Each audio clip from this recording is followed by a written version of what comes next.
Mesdames et messieurs, très chers téléspectateurs inconditionnels de votre émission After Work des maîtres de cérémonie, bienvenue à cette nouvelle édition qui nous reçoit aujourd'hui dans au rooftop, je vais dire, du restaurant Click Clack and Apart, en plein cœur de la ville de Cotonou. Ce soir, vendredi 27 septembre 2024, nous parlerons de langage. Qu'est-ce que le langage ? Quels sont les différents types de langage? Et pour nous entretenir sur la thématique, nous avons invité pour vous une personnalité qu'on ne présente plus. Moi, tout à l'heure, je l'ai carrément appelé ancêtre, puisqu'il a démarré sa carrière un 21 octobre 1976. Vous comprenez donc avec moi pourquoi il est mon ancêtre dans le métier. On reçoit pour nous entretenir sur la thématique le langage des maîtres de cérémonie et des personnalités publiques, Monsieur Mouf Liadi. Bonsoir, Monsieur Mouf Liadi. Soyez les bienvenus. Alors, on vous installe ici. Oui. Asseyez-vous. Cher public, merci également de vous asseoir. Pour ceux-là qui connaissent le concours Mimoun jusqu'à concours Noël des enfants, ils doivent être tout émus, comme moi en cet instant, de vous savoir près de moi, pas d'eux, ou peut-être dans la télévision, à cette émission au cours de laquelle nous parlerons de langage. Monsieur Mouf Liadi, soyez déjà les bienvenus. Merci, c'est moi qui vous remercie. D'accord. Pour planter le décor, nous allons commencer par ce qui, à la base, nous réunit, la fonction de maître de cérémonie. Pour vous, qui avez exercé le métier, ou bien qui continue d'exercer le métier depuis des années, un maître de cérémonie, c'est qui? Alors, avant de répondre avec beaucoup de précision à la question que vous me posez, vous me permettrez quand même de remplir une petite formalité. Avec plaisir. Je voudrais remercier un grand ami qui fait de moi l'invité de ce soir. Je parle de mon ami donc Lamabalo. Est-ce qu'on peut ovationner pour le directeur de DNTV, s'il vous plaît? Voilà. J'ai partagé quelques petites années avec lui à l'ERTB dans le temps. Ça l'a certainement autorisé à mieux me connaître. Connaissant votre potentiel. Et à savoir qui je suis. Donc, si je suis là ce soir, je le lui dois. Je voudrais le remercier. Je voudrais également remercier toutes les personnes que j'ai autour de moi. Je sens que c'est des gens qui savent de quoi nous allons parler.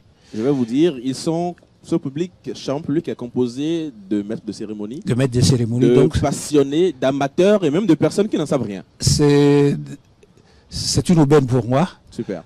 Parce que quand je sens que j'ai autour de moi des gens qui savent de quoi nous allons parler, ça m'oblige à être précis et à être concret pour que la causerie ait un sens. Donc merci d'être là. Je voudrais également remercier, puisque nous sommes en télévision, remercier ceux-là que nous appelons les travailleurs de l'ombre. Donc toutes les sortes de techniciens que nous avons autour de nous qui vont faire en sorte que notre causerie parvienne aux oreilles de tous les téléspectateurs de Eden TV. Du bout du monde, Eden voilà. TV. Donc je voulais vraiment remplir cette formalité qui n'est pas banale. Il fallait bien que je puisse situer et planter le décor pour que vous sachiez un peu que je suis vraiment heureux d'être avec vous ce soir, Donald. C'est également pour nous un plaisir de vous recevoir. Alors vous me posez la question très précise de savoir ce que c'est qu'un maître de cérémonie. Pour tous ceux qui me connaissent, je n'irai pas par quatre chemins. Je vais faire preuve de ma franchise qui n'a pas d'égal. Un maître de cérémonie, pour moi, c'est une personne à qui l'on confie l'exécution d'une manifestation. Alors, cette personne-là n'est pas forcément l'initiatrice ou l'organisatrice de la manifestation, mais c'est quelqu'un qui peut venir dans l'organisation, écouter les organisateurs, discuter avec eux, savoir ce qu'ils veulent réellement, donner son point de vue et accompagner après le public dans l'exécution de la manifestation. C'est ça le maître de cérémonie. D'accord. Tout de suite, ça m'envoie à vous demander. Aujourd'hui, force est de constater que on t'appelle à la veille d'un événement ou 2 heures avant pour dire, écoute, Frangin, est-ce que tu es disponible pour m'animer cet événement? Est-ce que celui-là également est un maître de cérémonie? On ne peut pas l'appeler comme cela. Parce que le maître de cérémonie, tel que je viens de vous le définir, il est dans tous les secrets de la manifestation. C'est-à-dire qu'avant d'organiser la manifestation, vous l'invitez déjà, il aura son mot à dire. Il aura écouté les organisateurs, à leur conseiller un certain nombre de démarches, à comprendre les tenants et les aboutissants de la manifestation que vous lui demandez d'organiser avec vous. Ça peut être un spectacle, ça peut être une manifestation de quelque nature que ce soit, ça peut être une fête. Il doit être déjà au départ de la chose et comprendre exactement ce que vous voulez. Et si par moment il sent que bon, ce que vous voulez, ça va à l'extrême, il peut vous ramener dans le droit chemin, histoire de vous donner quelques petits conseils pour vous dire si ça se passait comme ceci ou comme cela, ce serait mieux. Donc quelqu'un qui vient après que les organisateurs aient tout fait, moi je ne l'appelle pas maître de cérémonie, c'est quelqu'un qui vient arrondir sa fin de mois, c'est quelqu'un qui vient joindre les deux bouts, c'est quelqu'un qui vient travailler pour se faire un peu d'argent. D'accord. Celui-là, c'est pas pour moi maître de cérémonie. D'accord. Je pense que là, ce sont les clients qui font de nous alors les arrondisseurs de fin de mois. Chers clients, vous qui nous voyez, où je m'adresse là, chers clients, vous qui faites de nous les arrondisseurs de fin de mois, je vous en prie, on vous en prie, faites en sorte que nous soyons des maîtres de cérémonie. Mettez-nous dedans, au cœur de votre organisation, bien plus tôt, afin que nous maîtrisions les tenants et aboutissants pour vous donner le meilleur de nous pour une meilleure cérémonie.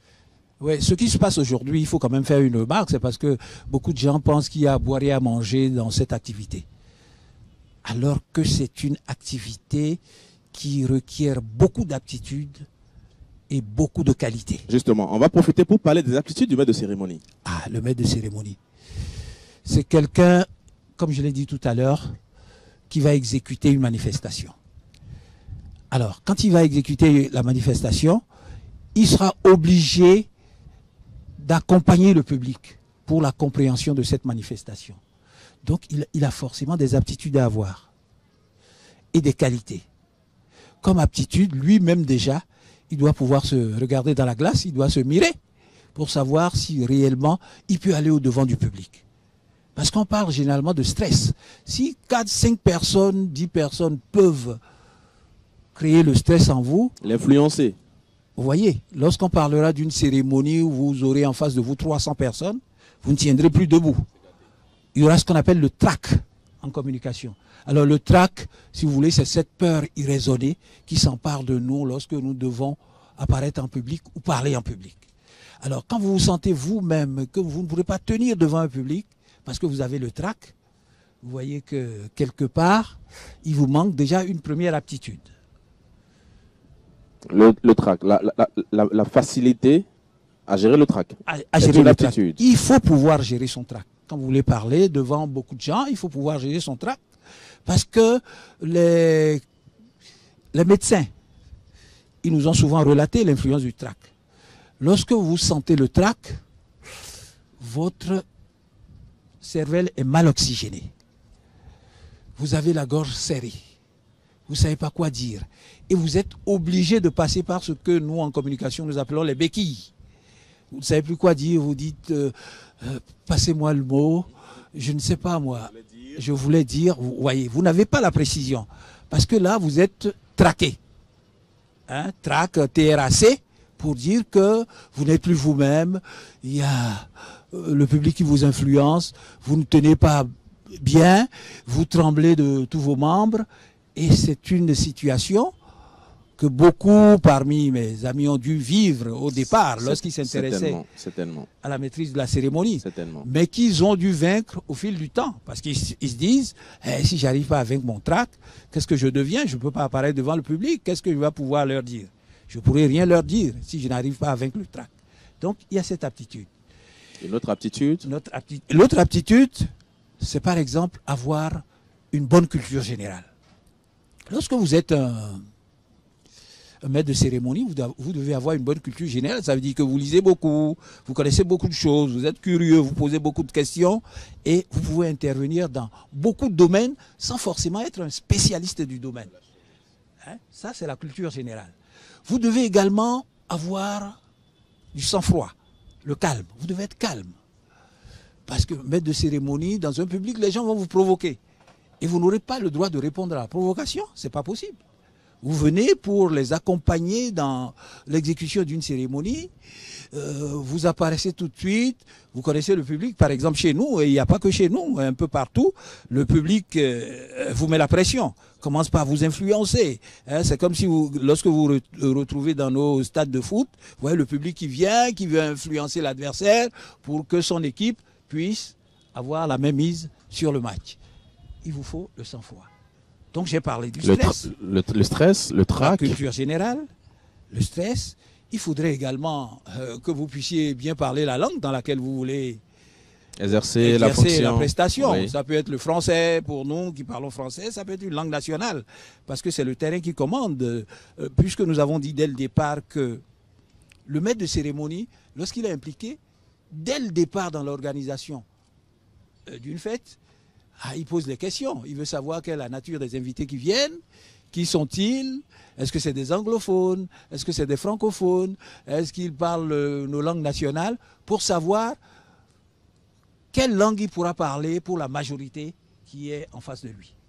C'est comme ça que cela se passe. Si on vous indique qu'il y a des anglophones là-dedans, si Dieu merci vous savez parler anglais, par moment vous allez pouvoir vous adresser à ces anglophones-là et leur dire ladies and gentlemen, voilà comment les choses vont se passer. Tout à fait. Si c'est des goûts, si vous parlez la langue goût, vous pourrez vous adresser parce que vous remarquez que dans l'assistance, dans le public, il y a quand même des personnes qui ne vont pas pouvoir parler français. Une petite anecdote, hein, je pense que moi, un jour, j'étais invité à animer un événement. Oui. C'était des Adja, en majorité, parce que je l'ai senti au début.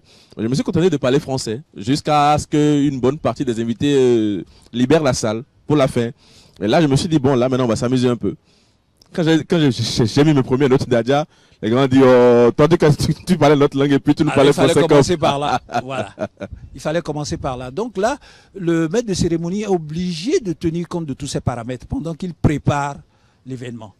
Il doit savoir. Et on doit, par exemple, lui dresser la liste des invités et là-dedans aussi, sans que c'est des personnes qui ne pourront pas bien maîtriser le français. Parce que tout à l'heure, quand nous allons parler des différents registres de langage, vous allez voir que le MC lui-même est obligé de tenir compte de ceux qu'il a en face de lui, de leur niveau. Parfois, il sera appelé à parler un français terre à terre, pour que les gens comprennent exactement ce qu'il a envie de dire. Parfois, il va relever un peu le niveau. Le niveau, s'il sent que c'est des intellos, si par exemple c'est un conseil d'administration. C'est scientifique. Voilà, c'est des scientifiques. Il est obligé de lever le niveau. Sinon, il va paraître vulgaire pour ces sommités qu'il a en face. Et s'il sent que c'est la rue qui est là, lui également va parler le français de rue par moment pour montrer que c'est quelqu'un qui vit au sein de sa société et qui sait de quoi on parle, etc., etc. Et si c'est des... Par exemple, là, si j'ai affaire à des journalistes, je sais encore quel genre de français parler. Parce que nous avons notre langage qui ne ressemble en rien à ce que le profane comprend. Vous savez, quand les gens sont dans notre rédaction, quand nous on parle dans une rédaction... Totalement un langage codé. C'est un langage codé. Comme chez les avocats également. Un peu partout. C'est dans toutes les professions. Chez la couturière, chez le menuisier, chez mon mécanicien. Parfois, quand je me rends chez mon mécanicien, il parle français avec ses apprentis. Je rentre chez moi, je prends le dictionnaire, alors que ça n'a rien à voir. C'est le français tel qu'il est parlé par les mécaniciens. Un matin, moi, j'étais chez un mécanicien qui demande à ses apprentis, il me dit, ripez-moi la voiture. Qu'est-ce qu'il voulait dire par là après le dictionnaire? Ripez-moi la voiture. Il fallait que les apprentis viennent prendre la voiture par derrière et poussent. Alors quand vous prenez le dictionnaire, ripper, ça ne veut rien dire de tout cela. Mais ces apprentis ont compris lui-même qui a parlé, il a compris. Et la consigne donnée a été suivie à la lettre. Et le travail a été fait. Pour moi, c'est le résultat qui compte. Donc, vous voyez, lorsque vous partez d'une profession à l'autre, il y a une manière dont on parle qui n'est pas forcément le français courant correct qu'on nous a appris à l'école. On va revenir tout à l'heure sur les niveaux de langage. Oui, de d'accord. langage. Oui. Mais je pense que en parlant de qualité, d'aptitude. Oui, d'aptitude. Voilà. Est-ce que vous avez parcouru déjà on a parlé de stress, de trac, de culture générale, l'aptitude à bien parler la langue dans laquelle on voudrait. Et puis bon, là également, il faut dire que le maître de cérémonie lui-même doit pouvoir bien prononcer les mots. Il doit avoir une bonne diction. La diction, c'est la manière de dire. Il doit avoir une bonne diction. Parce que s'il n'a pas une bonne diction, nous avons en communication ce qu'on appelle les paronymes. Vous connaissez les synonymes? Oui. Quand on dit synonyme, les mots se ressemblent. On peut utiliser, voilà, on peut utiliser ce mot à la place de l'autre sans changer le sens de la phrase. Oui. Vous connaissez les homonymes? Les homonymes, c'est les mêmes mots. Non, c'est les mots qui ont le même son. La même chose. Par exemple, quand vous dites père, ou bien quand vous dites mère, l'élu du peuple, le maire de Cotonou. Quand vous dites la mère, l'étendue d'eau salée. Quand vous dites ma mère biologique, celle qui m'a sorti de son ventre. Vous voyez, ça c'est des homonymes. Parce que les mots se prononcent de la même manière. Hein? Ils ont le même son. Mère, mère, mère. C'est dans l'écriture que vous sentez la différence. Mère, M-E-R, c'est l'étendue d'eau salée. Mère, M-A-I-R-E, c'est le lit du peuple. Mère, M-E accent grave, R-E, c'est la maman. Voilà, ça c'est des homonymes. Maintenant, vous avez les paronymes. Les paronymes, ce sont des mots qui ont à peu près la même forme. Hein? À peu près la même forme. C'est pas comme des synonymes. Par exemple, si je dis élection, c'est le R. C'est le L. L, oui. Quand je dis érection, là il y a un R. Voilà. Mais celui qui ne tourne pas bien la langue peut vouloir dire élection et dire l'autre. L'autre. Quand je dis attention, hein. Agent, un agent. Mais quand je dis l'argent que vous manipulez, c'est comme le geste et le zeste. Voilà. Vous avez un bon exemple.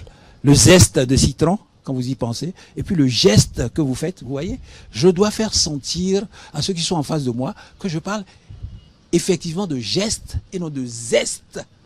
Je dois leur faire sentir que je parle d'élection et non d'érection. Parce que là, ils n'entendront plus les mêmes choses. Donc, pour le maître de cérémonie, il doit avoir une bonne diction. C'est-à-dire qu'il prononce bien les mots, il ouvre bien la bouche. Il y a ce qu'on appelle les conditions d'une bonne prononciation. Il ouvre bien la bouche. Mais attention, ce n'est pas parce qu'on vous demande d'ouvrir la bouche qu'il faudrait faire peur à ceux qui sont en face de vous. Donc, il prononce syllabe par syllabe tous les mots qu'il a en face de lui. Les mots sont faits de syllabes. Si je dis par exemple articulation, vous comptez le nombre de syllabes. Articulation, ça me fait 5 syllabes. Je ne dois pas prononcer articulation de façon à faire sentir que c'est 4 syllabes ou que c'est 3 syllabes. Articule. Vous voyez? Là, le français dirait que je mange les mots. Alors, quand vous mangez les mots, on peut vous réclamer. Quelqu'un tend la main, dit, vous avez mangé les mots, donc remettez-moi les mots que vous avez mangés. Vous voyez? Donc, il a cette aptitude également. Et ensuite, comme aptitude, il faudrait qu'il ait une bonne expression visuelle. Le maître de cérémonie qui vient face au public, là, je pense que sympathique. Nous entrons dans les supports de la communication. Non, déjà c'était une aptitude. Une aptitude. D'accord. C'est déjà une aptitude. Okay. Quand il vient, il faudrait qu'il soit sympathique pour le public qui vient rencontrer. Si en tant que maître de cérémonie, je viens la mine renfrognée parce que j'ai tout un tas de problèmes qui me trottent dans la tête, vous voyez, les gens vont me voir un peu comme quelqu'un de pas très amical. Qu'est-ce qui... Le maître de cérémonie, on vient de dire qu'il doit nous accompagner dans l'exécution d'une manifestation, mais voilà qu'il sort de sa loge, la mine complètement renfrognée, comme s'il allait se jeter sur nous, comme si c'était un loup qui allait tout de suite nous manger. Non, il doit être sympathique, il doit avoir un visage agréable à regarder. Comme on le dit au boulot, en allant au boulot, on dépose les soucis de la maison à l'entrée de la porte. À l'entrée de la porte. Et puis on rentre. Et on rentre, on fait le travail qu'on a à faire, et après le travail, on vient chercher son colis de problèmes. Ça, c'est si on veut. Ben, on vient à la fin du travail chercher son colis de problèmes et on va régler ces problèmes. D'accord, on parlait donc d'expression visuelle. D'expression visuelle. L'expression visuelle d'un maître de cérémonie doit être agréable à regarder. Voilà, ça c'est une aptitude. Et ensuite, comme aptitude, comme qualité aussi, il faut que sa voix se fasse entendre. Vous ne venez pas à une confession quand vous êtes un maître de cérémonie. Vous venez parler à un public. La voix doit se faire entendre. Mais attention à une voix. C'est pas parce qu'on vous dit la voix doit se faire entendre que vous devez crier. Crier n'est pas parler. Hein? Vous devez parler au public. Vous avez des amis en face. Hein? C'est comme on le fait là. Nous adoptons un rythme de conversation. Nous parlons, nous nous écoutons. Et c'est cela. Donc la voix doit sortir, se faire entendre. Vous avez beaucoup de gens qui parlent dans la gorge. Et vous savez, l'attention humaine se fatigue très vite. On n'aime pas trop se concentrer. Lorsque quelqu'un vous parle, que vous êtes chaque fois obligé de dire pardon, je n'ai pas très bien compris, vous êtes fatigué à la fin et vous finissez par cette attitude-là, vous ne suiviez plus du tout ce que la personne vous dit parce que vous êtes tendu. Donc le maître de cérémonie doit faire sortir la voix. Et là, je pense qu'on rentre de plein pied dans les supports de la communication. Ah oui, les supports de la communication. Où la voix est un élément essentiel. Ah oui. Et le maître de cérémonie doit pouvoir respecter les supports de la communication. Les supports de la communication sont au total 4. Hein, il y a 4 supports qui maintiennent la maison communication debout. Il y a la voix, comme on vient de le dire. Ok, la voix. Il y a le geste que vous faites. Qui doit être en harmonie également avec ce qui sort de la bouche. C'est d'ailleurs pour cela qu'en français facile, on dit quoi? En français facile, il faut joindre le geste à la parole. À la parole. Voilà. À la parole. Il faut joindre le geste à la parole. Oui. Donc, ce que vous dites, qui sort par la voix, on appelle le verbal. Oui. Et le geste, c'est un non-verbal. Qui soutient ce verbal. Ce verbal-là doit soutenir. Ça va être curieux quand vous dites oui de faire ça. Ou 3, non, 2. 2. Ah, et vous montrez 4 doigts, vous voyez, c'est un mauvais geste. Donc, votre geste doit toujours supporter ce que vous dites. Il vaut mieux ne pas faire de geste du tout que d'en faire et de paraître rigolo. Voilà, qu'il ne soit pas en harmonie avec ce qui est dit. Parce que nous avons en communication ce que nous appelons les gestes interdits. Il y a beaucoup de gestes interdits. Pourquoi on les appelle des gestes interdits? C'est parce que ces gestes-là peuvent être interprétés. Ça peut se comprendre comme l'effet du trac. Vous n'êtes pas vous-même, vous tremblez. Ça peut être une hésitation. Regardez, quand vous me parlez, que vous faites ça, vous n'êtes pas précis dans ce que vous faites. Vous voyez? Quand vous faites ça, vous n'êtes pas précis. Si vous voulez me dire 1000, vous me dites 1000. Mais si vous dites... mi-figue, mi-raisin. Voilà. On ne vous sent pas. Ça peut être de la vulgarité aussi. Je vous parle et puis je me gratte. Ou bien je bâille. Vous voyez? Ou vous tournez les pouces. Ou je tourne les pouces, ou bien je me frotte les mains. Ça traduit une certaine éducation de la personne que vous avez en face de vous. Donc à partir de ces gestes-là, vous pouvez juger la personne et vous dire, attention, cette personne, bon, quand elle se met à bâiller, vous dites, parce que généralement quand vous voulez bâiller, on vous autorise quand même à faire ce petit geste pour montrer que vous avez une certaine éducation. Ou bien vous grattez, etc. Donc il y a ce qu'on appelle des gestes interdits. Ou bien vous mettez les mains dans les poches, vous me parlez et puis vous mettez les mains dans les poches. Vous voyez, ça traduit un certain complexe. Vous voulez m'écraser. C'est ce que ça veut dire. Donc, ce sont autant de gestes interdits que le MC n'est pas appelé à faire. Vous ne vous présentez pas devant un public, les mains dans les poches. Les mains dans les poches. Mettez les mains dans les poches, ou bien vous parlez, vous grattez la tête, ou bien vous grattez le postérieur. Vous voyez, des choses comme ça. C'est autant de gestes qu'on appelle en communication des gestes interdits. Il m'est arrivé de voir un maître de cérémonie sur un événement qui a duré 2 heures, qui avait la main dans la poche pendant 1h30. Il aurait fallu quelqu'un dans le public pour lui dire, monsieur, ça ne fait pas bien. Ça ne fait pas bien. Et moi, j'aurais été peut-être là que je vais lui souffler un petit message dans les oreilles. Peut-être que le public n'entendra pas. Je vais lui dire, monsieur le maître de cérémonie, s'il vous plaît, sortez vos mains de vos poches. Jean-Louis Azé nous avait dit ici que c'était carrément un manque de respect à l'égard de ce public. Non, un manque de respect, c'est un complexe de supériorité que vous affichez là. Parfait. Hein, Et il peut y avoir aussi des gestes qui traduisent un complexe d'infériorité. Par exemple, vous me parlez, vous croisez les bras. Renfermé sur soi.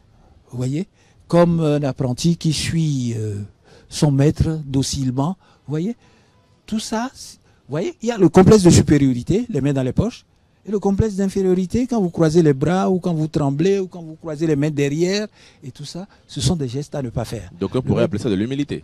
Voilà. Donc, est-ce que ça vaut là, dans ces conditions-là? Ah non, ça ne vaut pas l'humilité. Vous parlez à des gens qui sont des amis, vous entretenez avec eux, vous les accompagnez. Pourquoi faire preuve d'humilité? Je dis ça pour qu'on fasse la part des choses. Ah ouais, on fait la part des choses comme ça. D'accord. Pourquoi faire preuve d'humilité? Vous les accompagnez. Parce que eux, ils n'étaient pas dans le secret des dieux, si on peut ainsi parler. Ils n'étaient pas dans le secret de l'organisation. C'est vous qui aviez tout suivi d'un bout à l'autre. C'est vous qui les accompagnez à comprendre la manifestation qu'ils ont en face d'eux. C'est vous qui leur décrivez la trame de ce qu'ils sont en train de voir. Voilà. Vous êtes supposé être un VIP. À la manière des anglophones, VIP, very important person. Personality. Voilà. Bon, les gars, et puis vous êtes VIP. On se bombe le torse, s'il vous plaît. Des VIP. Pas forcément. Parce que ça fait 2 VIP. Vous êtes VIP, very important personality, à la manière des anglophones. Vous êtes VIP aussi pour tout ce que nous venons de dire, pour votre voix, qui doit se faire entendre. Pour le geste. V pour la voix. Le I pour votre image, l'image que vous devez transférer au public. Oui. Et le P pour votre présence. Ok. Parce que lorsque vous êtes présent dans la manifestation, vous devez accompagner le public. Donc VIP, vous voyez, vous êtes doublement VIP, very important personality, à la manière des anglophones. Voix. Pour tout ce que nous avons dit. En effet. Parce que vous avez participé à la préparation de l'événement. Vous en connaissez tous les secrets, vous avez eu à donner votre mot, vous avez fait tout ça, vous êtes VIP. Donc quand vous venez devant le public, on sait que vous avez des choses à transmettre. Ça, c'est le premier VIP. L'autre VIP se rattache à votre voix, par le V, oui, à votre image. L'image que vous projetez au public et à la présence. À la présence. Super. À la présence que vous devez pouvoir soigner. D'accord. Donc vous voyez, vous êtes doublement VIP. D'accord, super. Parce que vous êtes le maître de cérémonie. Mais parlons, revenons au support de la communication. On en parle déjà, c'est vrai, mais tout à l'heure, on n'a cité que 2. On n'a cité que 2. On a parlé de la voix et du geste. Mais nous allons parler d'autres. Du mot. Il y a le mot. Nous avons dit qu'il y a 4 supports qui maintiennent debout la maison communication. Nous avons dit qu'il y a la voix, nous avons dit qu'il y a le geste, il y a le mot. Ah, le mot que vous utilisez permet aux personnes que vous avez en face de vous de comprendre ce que vous dites. Donc vous devez faire attention. C'est pour cela qu'on demande aux MC d'utiliser des mots simples, faciles à comprendre. Je vais vous dire pourquoi. Parce que l'intelligence humaine se comporte comme un bon conducteur dans la circulation. Vous voyez, quand un bon conducteur voit le feu rouge, qu'est-ce qu'il fait? Il s'arrête. Il s'arrête. Il attend que le feu passe au vert avant de continuer. La même chose se produit au niveau de l'intelligence humaine. Lorsque vous parlez, lorsque vous utilisez un mot que celui que vous avez en face ne comprend pas, pour lui, la conversation s'arrête. Parce qu'il se pose des questions. Qu'est-ce qu'il a voulu dire? Et vous continuez de parler, n'est-ce pas? Alors que lui continue de chercher déjà l'autre. Lui cherche le sens que vous avez donné à ce mot-là. Et son intelligence s'arrête parce qu'il n'a pas compris.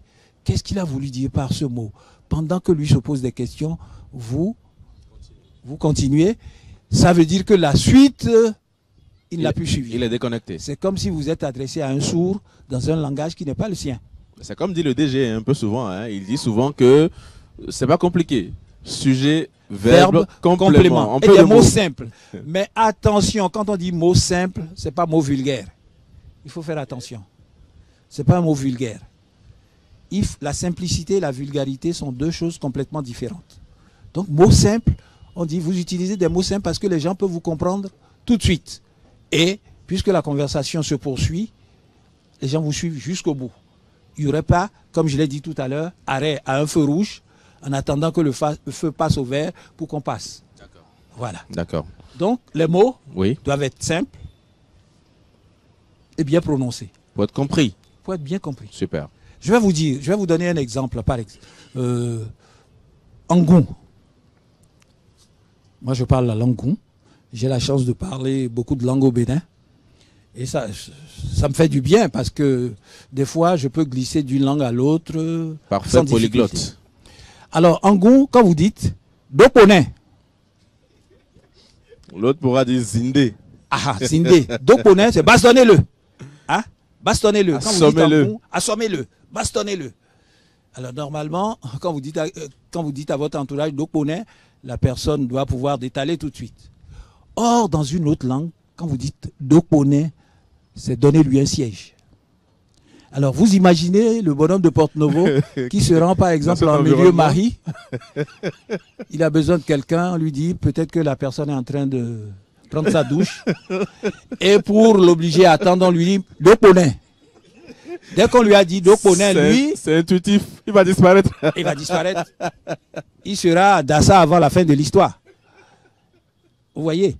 Donc, attention, même les mots que nous allons utiliser, ils ont beau être simples, il faudrait qu'ils relatent une certaine culture que nous avons de notre milieu. D'accord. Hein? D'accord. Moi, je n'irai pas dire Doponin comme ça. En milieu mari.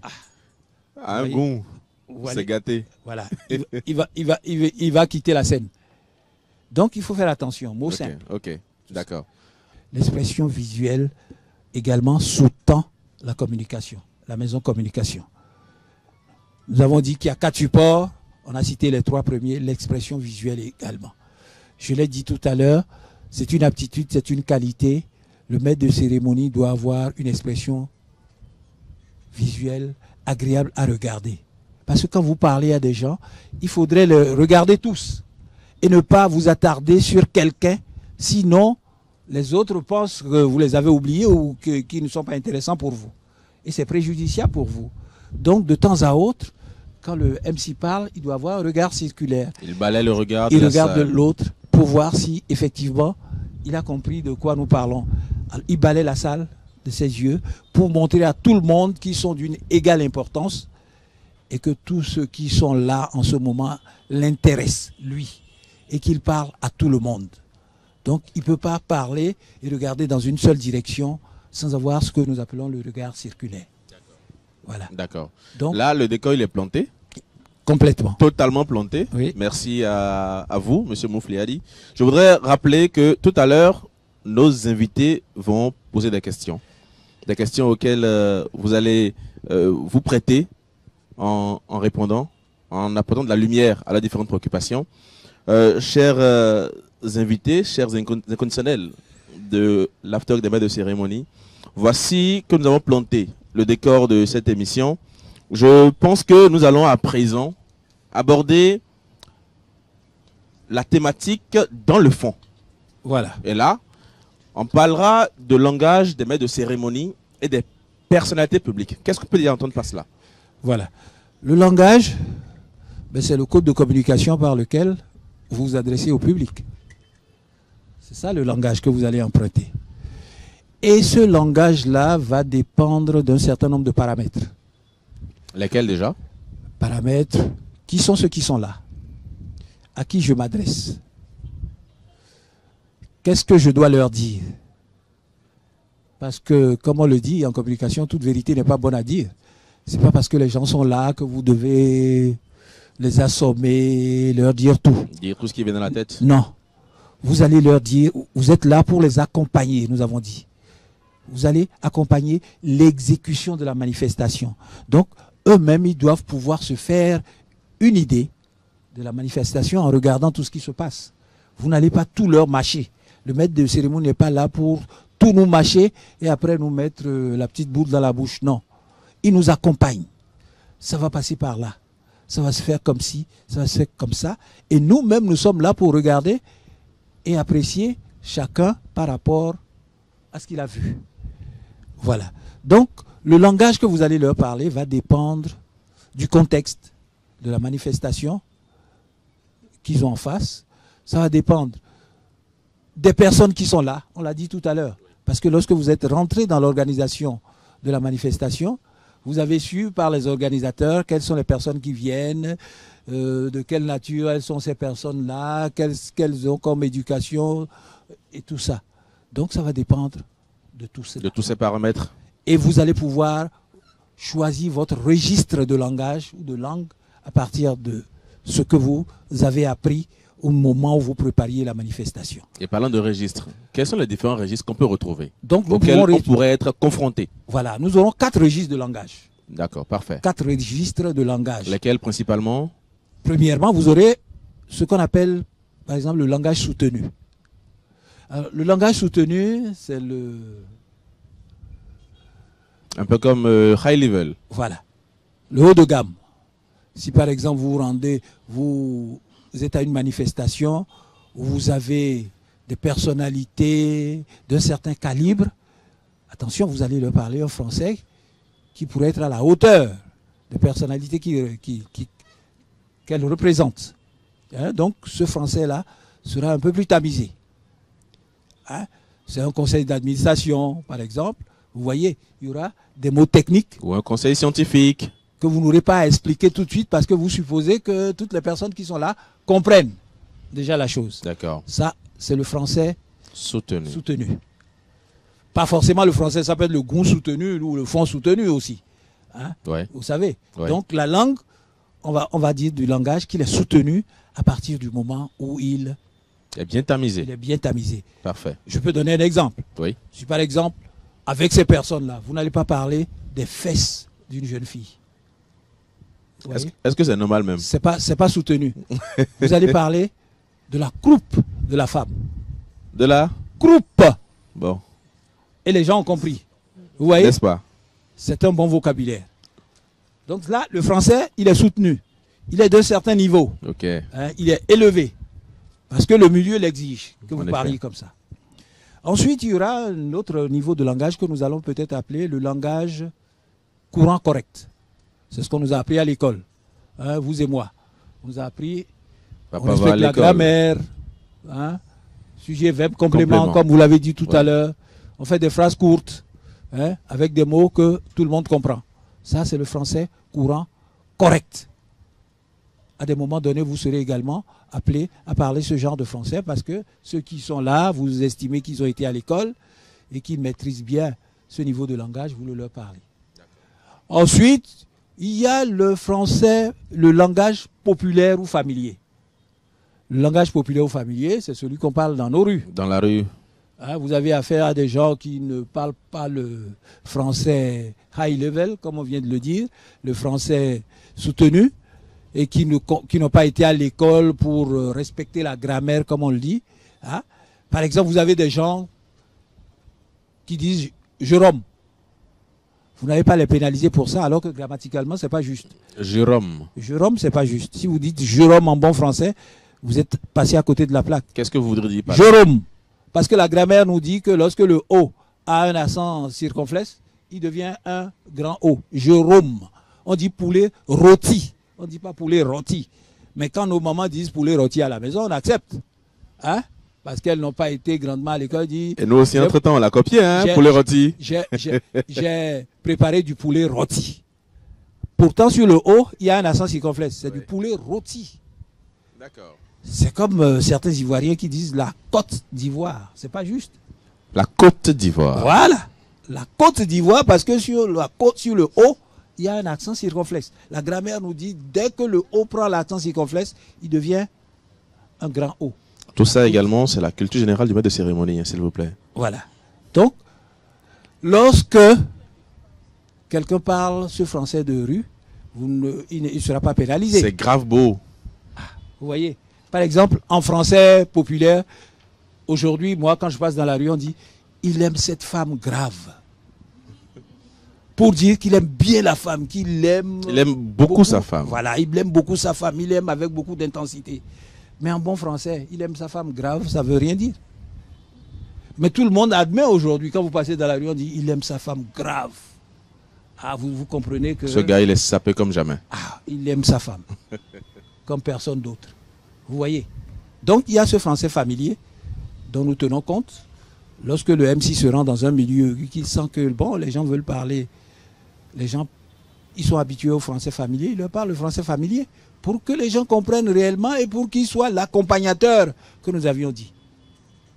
Et il y a enfin ce quatrième niveau de langage qu'on appelle le langage codé original. Original, ok. Je suis avec des journalistes, je suis avec des maîtres de cérémonie. Quand je rentre dans une rédaction, que je me mets à parler notre français, quand je dis « Mettez-moi cet article au frigo », est-ce que vous voyez le réfrigérateur, vous? On va aller le chercher. Non, on ne voit pas le réfrigérateur. On sent que là, on a affaire à un article qu'on ne va pas utiliser tout de suite. On va attendre le moment propice pour l'utiliser. On le met au frais. Quand je vais dire « mon chapeau », quand je vais vouloir montrer, par exemple, mon papier à mon directeur, je lui dis, monsieur le directeur, voyez mon chapeau. Est-ce qu'il va voir la coiffe? Non, il va voir la manière dont j'ai lancé cet article-là que je suis en train d'écrire. Quand je vais lui dire, regardez bien ma chute, est-ce que là je suis tombé? Non, pas du tout. Ah, il va voir la manière dont j'ai conclu mon article. Oui. Quand je vais vouloir lui présenter mon conducteur à mon collègue, est-ce que vous voyez quelqu'un qui tient un volant? Un volant, pas du tout. Non. Un script. Mon technicien va me demander mon conducteur. Vous voyez? Ce français-là est codé. Totalement. Donc, si vous êtes dans une rédaction, que vous parlez ce genre de français, quand un profane arrive, il ne comprend rien à tout ce que vous dites. Il ne voit rien Pourtant, du tout. c'est un français que vous avez compris, mais qui lui apparaît comme du chinois, lui.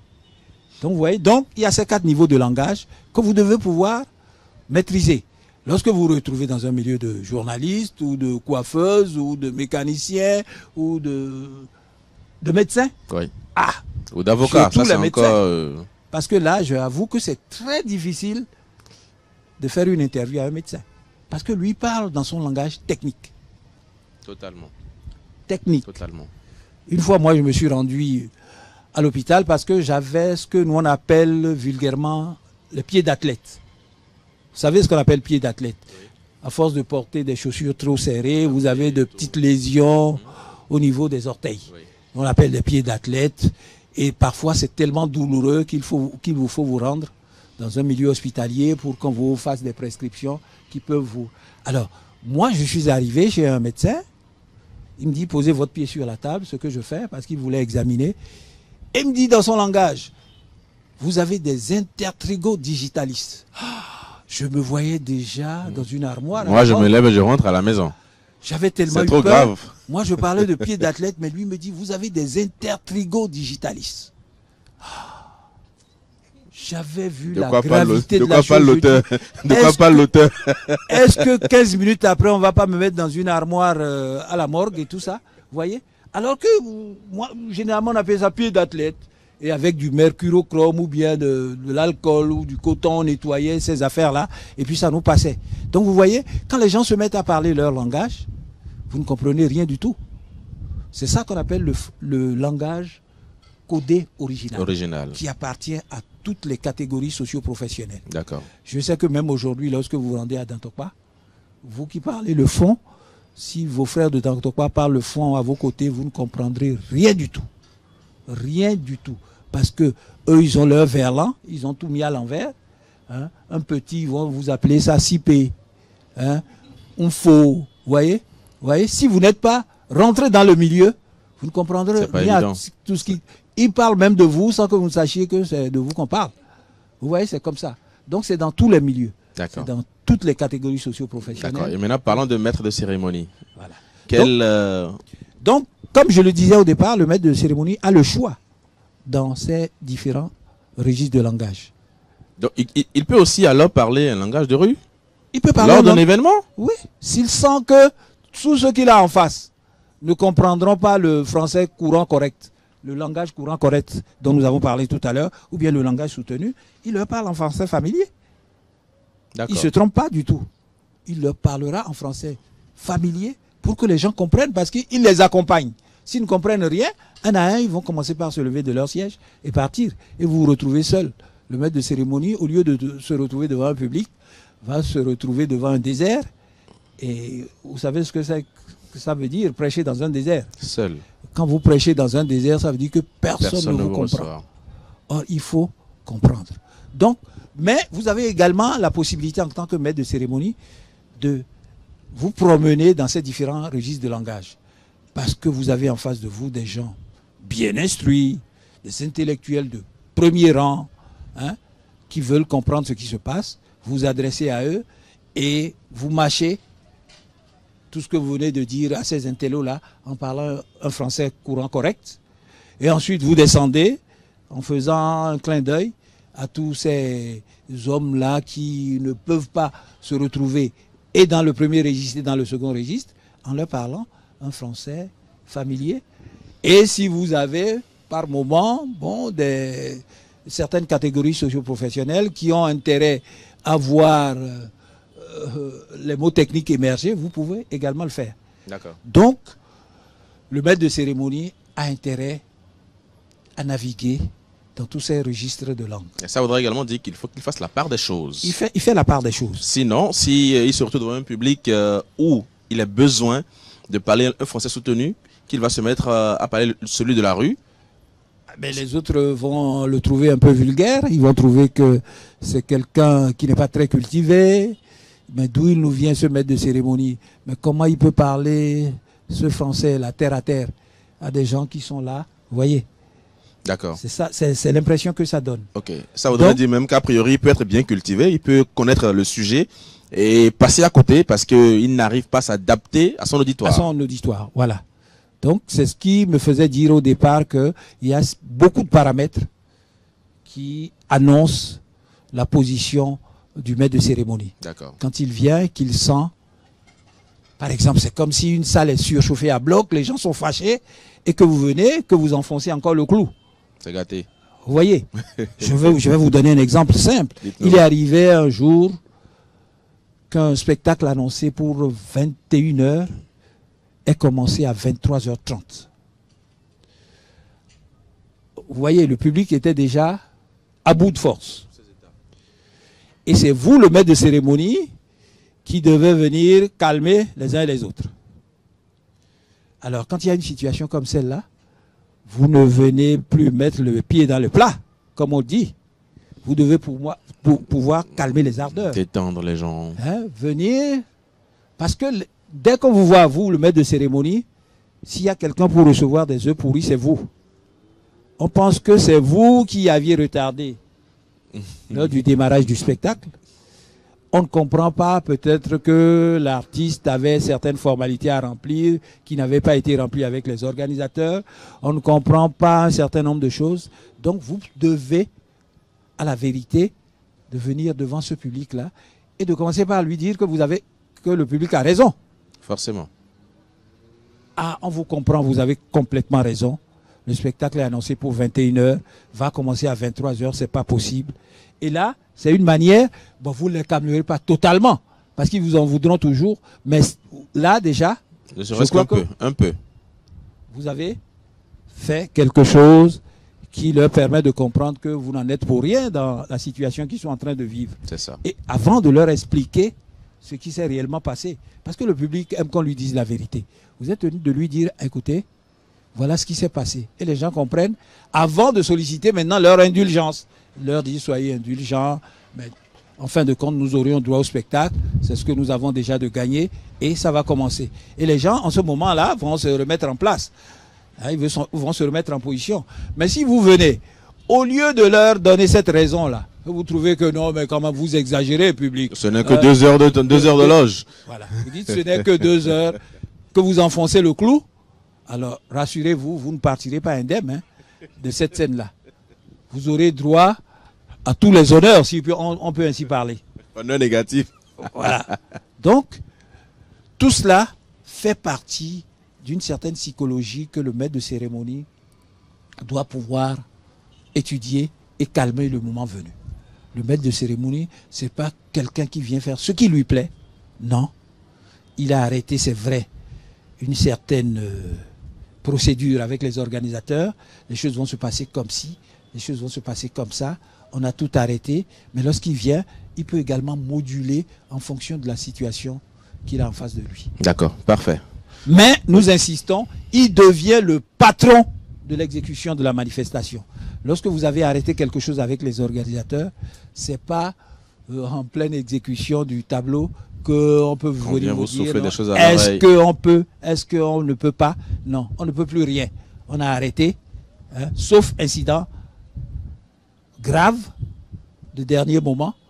Sinon, le maître de cérémonie devient la seule pièce maîtresse de la manifestation qui se déroule. C'est lui qui dirige, hein, c'est lui qui donne les ordres. Le moment venu, les organisateurs s'effacent, l'initiateur lui-même s'est effacé. Vous avez beau être celui qui commande la manifestation qui est là, mais vous disparaissez à partir du moment où, avec le maître de cérémonie, vous avez retenu un standard, quelque chose, vous avez voilà. resté une trame pour la manifestation. D'accord. Voilà. Je crois qu'en français, il existe beaucoup de formules que le MC doit pouvoir maîtriser. Parce qu'il y a des phrases qui ont, par exemple, un double sens. Quand je dis, par exemple en français, la crainte de l'ennemi, chacun comprend à sa manière. C'est peut-être moi qui crains l'ennemi, ou c'est peut-être l'ennemi qui me craint. Totalement. Vous voyez? Oui. La crainte de l'ennemi. Quand je dis la crainte de l'ennemi, c'est ce que les latins appellent le timor ou stium. Les phrases qui vont dans deux directions différentes. Je dis la crainte de l'ennemi. Ah, mon ami d'en face va comprendre que c'est moi qui crains l'ennemi. L'autre à côté de lui va comprendre que c'est l'ennemi qui me craint. Et les deux sont justes. Ah oui, les deux sont justes. Les deux sont justes. Mais il faut attendre la fin de la phrase pour savoir si c'est moi qui crains l'ennemi ou si c'est l'ennemi qui me craint. Sinon, si je me contente de dire la crainte de l'ennemi, chacun comprend comme il veut. Hein? C'est ça. C'est comme des phrases. Par exemple, j'ai des étudiants à qui je donne des phrases, je ne ponctue pas. Et je dis, écrivez sur votre carnet. Et je dicte. Je dis tuer. T-U-E-Z. Je ne ponctue pas. Hein. Je dis pas. P-A-S. Et plus loin, je dis de grâce. Tuer, pas de grâce. Chacun comprend comme il veut. Hein. Si vous donnez cette instruction à un militaire, soyez clair là-dessus. Sinon, c'est tuer, pas de grâce, ou bien tuer pas de grâce. Vous voyez? C'est la ponctuation qui va l'aider. Et il va les exécuter Et à la cette perfection. ponctuation, le maître de cérémonie doit en permanence faire sentir ça dans sa voix. Parce qu'il n'écrit pas devant le public. Il ne leur écrit pas sur un tableau. Il leur parle. Donc, les ponctuations se font sentir dans la voix. Il dit, tuez, pas de grâce. Là, vous demandez à celui à qui vous donnez l'ordre d'y aller à fond, de prendre sa Kalachnikov et de vous balayer tout ce qu'il voit devant lui. Mais si c'est tuez pas de grâce, c'est l'instruction contraire. Ça veut dire ne touche à aucune mouche. Là-bas, tu vas, tu les caresses tous. Et tu reviens. Du poil et tu reviens. Vous voyez? Donc, c'est des phrases, lorsque vous n'avez pas ponctué, ça veut dire que dans la voix, vous devez mettre la ponctuation pour que ceux qui sont en face de vous sachent exactement ce que vous leur demandez de faire. C'est ça le rôle du maître de cérémonie. Dans sa voix, il ponctue tout ce qu'il dit et ça permet à tous ceux qui sont en face de lui de comprendre exactement ce qu'il a envie de dire. D'accord. Donc, vous voyez? Et à ce niveau-là, si vous êtes maître de cérémonie également, vous n'avez pas le droit d'avoir des troubles de langage. Il y a des troubles de langage courants, qu'on appelle par exemple les 3 B, le bégaiement, le balbutiement et le bredouillement. C'est les 3 B. Hein? Quand vous bégayez, vous savez ce que c'est que bégayer? C'est de répéter les syllabes en désordre. Hein? À n'en point finir. À n'en point finir. Ça, c'est le bégaiement. Le balbutiement, c'est lorsque la parole est hésitante. Et vous êtes obligé de passer pas par des tics. On ne dit pas des tics en communication, on dit des béquilles. C'est comme si vous étiez un handicapé et que vous avez besoin de quelques bouts de bois pour marcher. Oui. Des béquilles. Oui. Vous dites, comment je vais le dire? Passez-moi le mot. Ou bien vous avez des gens qui répètent à n'en plus finir des adverbes. Évidemment, probablement, clairement, vous voyez. Ça, c'est le balbutiement. Et c'est pour ça que Boileau, d'ailleurs, nous dit que ce qui se conçoit bien, clairement, et les mots pour le dire viennent aisément. Voilà, vous ne devez pas balbutier. Le bredouillement, c'est pour les personnes, parce que tout à l'heure, nous avons reconnu que le maître de cérémonie doit faire preuve de calme. Or, le bredouillement, c'est pour les personnes nerveuses. En communication, on représente la tête d'une personne par un entonnoir, ce que les fonds appellent foulin. Hein?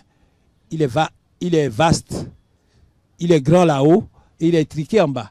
Hein? Quand maman veut, par exemple, mettre de l'huile dans une bouteille, il se sert d'un entonnoir. Elle se sert d'un entonnoir qu'elle pose, Oui.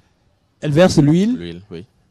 Il y a beaucoup d'huile, mais l'huile dégouline petit à petit parce que le bout de l'entonnoir est petit et rétréci. Donc c'est comme ça qu'on désigne notre tête.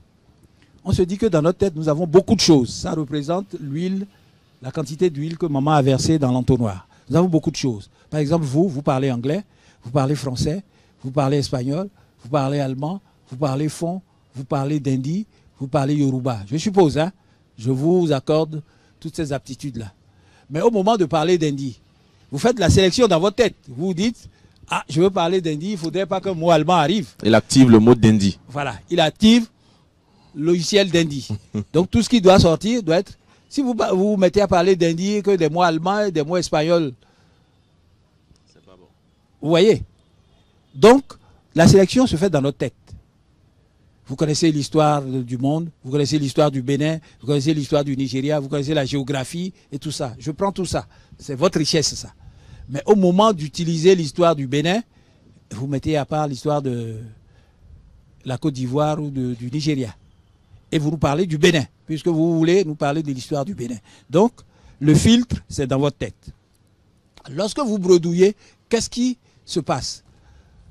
Tout ça là voudrait descendre du même coup. Au point où il y a comme un trafic jam, comment vous l'appelez? Un embouteillage dans le bout qui a rétréci. Finalement, plus rien ne sort. C'est comme lorsque vous avez affaire à deux personnes qui viennent de se battre, qui viennent de se donner des coups de poing. Vous les avez calmés et vous les écoutez les uns et les autres. Chacun veut tirer le drap de son côté. Lui va vouloir parler de façon à ce que vous lui donniez raison. Donc, à force de vouloir tout dire, il ne dira rien de sérieux. Il va suffoquer. Pareil pour l'autre. C'est un peu comme ça que ça se passe dans notre tête. Donc, lorsque vous bredouillez, celui qui bredouille est un bredouilleur, celui qui bégaye est un bègue ou une bègue, celui qui balbutie est un balbutieur ou une balbutieuse. Hein? Donc, lorsque vous avez ces troubles de langage, vous ne pouvez pas être maître de cérémonie. Lorsque vous bégayez, est-ce que vous pouvez être maître de cérémonie en bégayant? Est-ce qu'on peut travailler ça? Mais il faut corriger. Ça se corrige. Il y a des exercices, par exemple, il y a ce qu'on appelle les virlangues pour corriger. Oui. Parce que quand on était à l'école, on nous apprenait à lire des phrases difficiles. Gros gras grand grain d'orge, quand des gros gras grand grain d'orge auras-tu? Petit pot de beurre, quand des petits pots de beurre auras-tu? Un singe qui songeait à se changer le visage, se vit si changé que jamais plus haut de singe ne songeait à se changer le visage. C'est pas tout le monde qui sait dire ça. Vous voyez? Je vous disais que c'est l'ancêtre. Vous voyez? Là, c'est compris.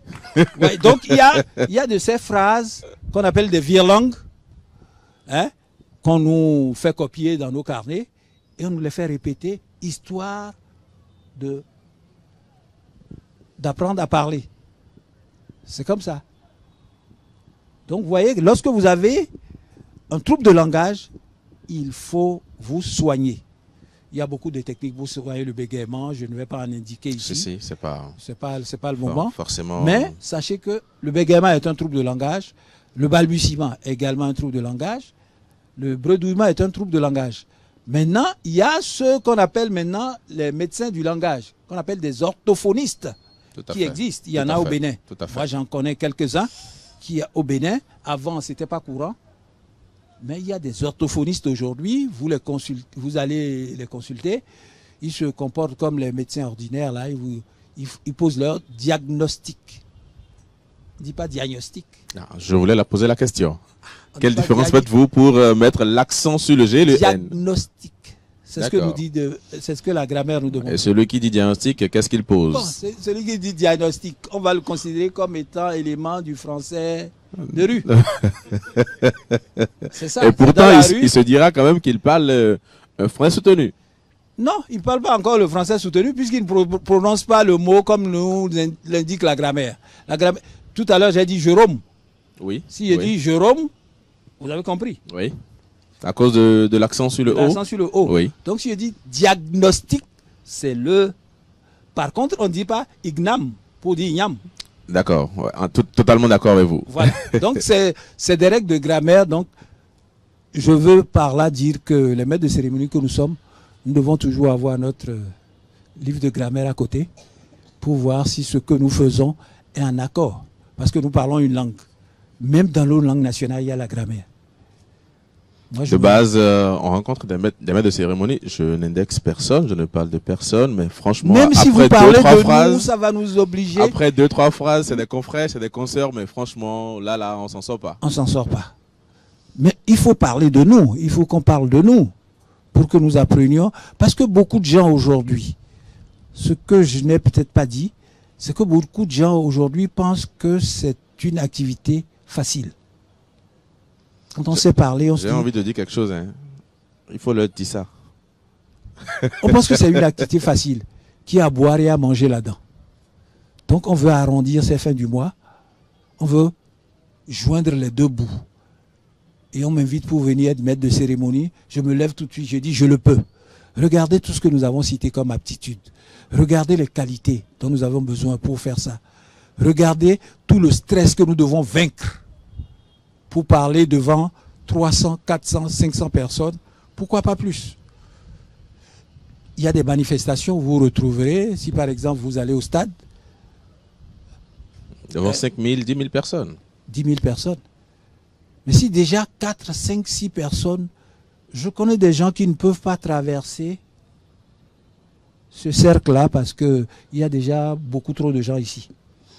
Ah oui. Il y a déjà beaucoup trop de gens ici. Donc ces personnes-là ne pourront pas se contenir et faire ce qu'on leur demande. Elles vont passer tout le temps à trembler de toute leur carcasse, permettez l'expression. Elles ne vont pas pouvoir dire ce qu'il y a à dire parce que la gorge sera serrée.